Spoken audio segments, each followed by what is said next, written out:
I surprised most of my friends and even some of my enemies in supporting Donald Trump.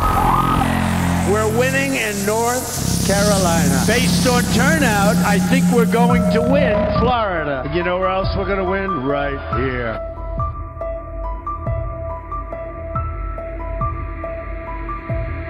Nobody said it was going to be easy for us.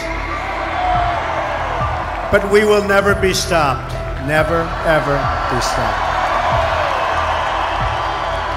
As president, he exceeded my expectations in implementing the America First policies.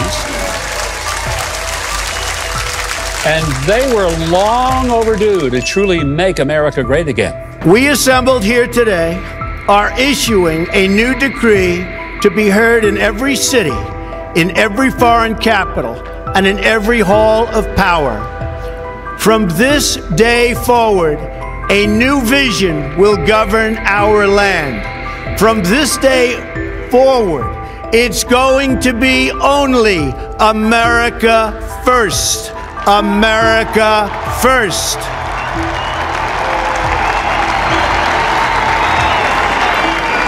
Every decision on trade, on taxes, on immigration, on foreign affairs will be made to benefit American workers and American families. For decades, American workers, farmers, ranchers, manufacturers, and innovators have been hurt by the unfair trade with China. Politicians ran for office promising action to remedy these practices, only to do nothing but allow them to continue. Unlike those who came before me, I kept my promise.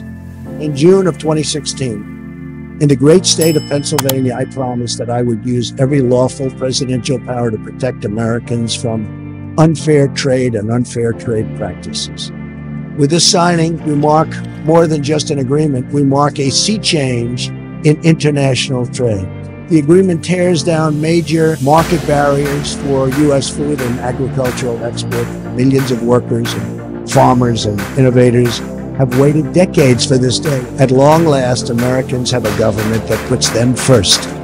We must protect our borders from the ravages of other countries, making our products, stealing our companies, and destroying our jobs.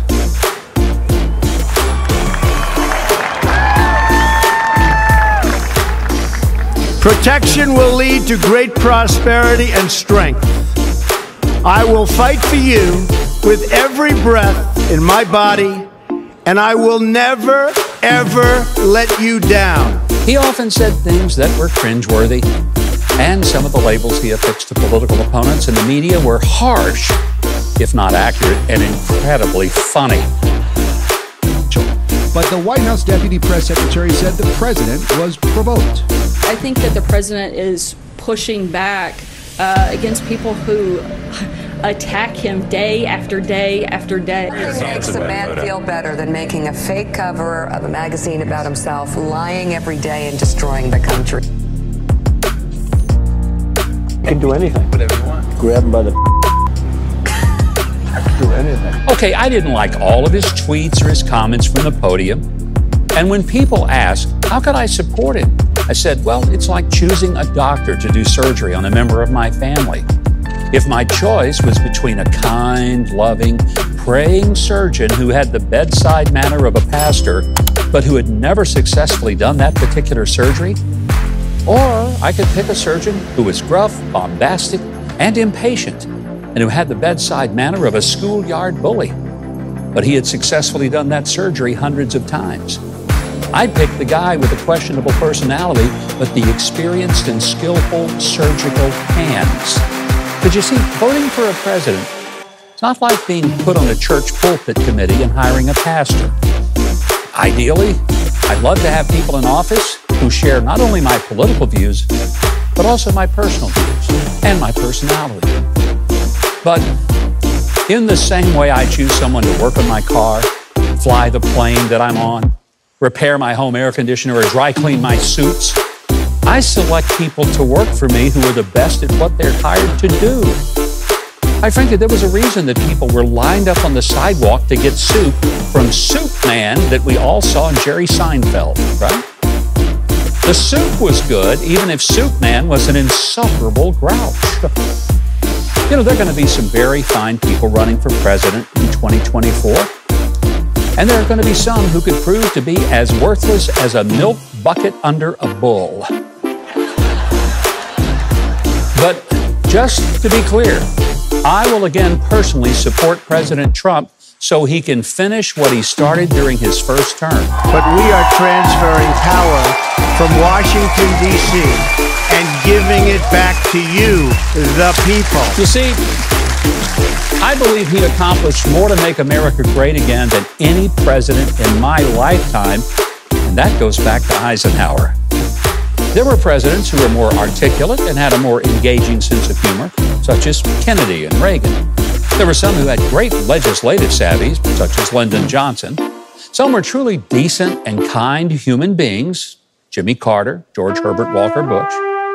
But no president helped this country get steered away from the insanity of socialist economics and insane policies on energy, the military, and the proper role of the courts, as did Donald Trump.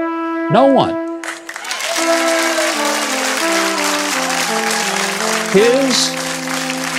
His tax and regulatory reforms put more than $4,000 in the pockets of working class families. His energy policies provided us with affordable energy for our cars and homes and made us energy independent over Middle Eastern countries who hated us. And we were energy independent for the first time in 75 years.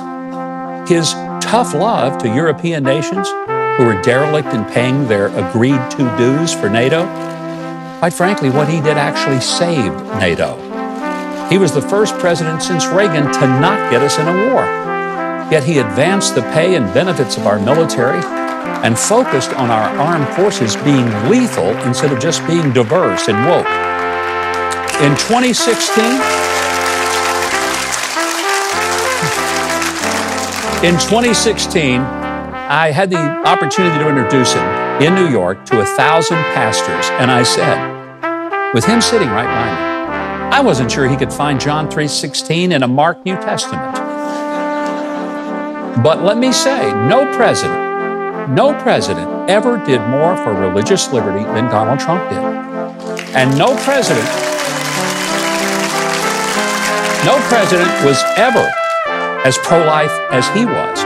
And not just in what he said, but what he actually did. And by the way, he had the guts to move our embassy in Israel to Jerusalem, recognize Jerusalem as the rightful capital of the Jewish state,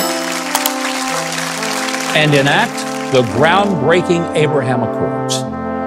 Maybe there are other conservative candidates for president who would do well, but who else could take and endure the relentless hate that he has faced and the never-ending persecutions and prosecutions of the demonic deep state? Hey, Donald Trump is far from perfect, but then so am I. And so are you. But I love my country. And I don't want it to be in second place or third place. I want it to be first. And I'll put up with a personality.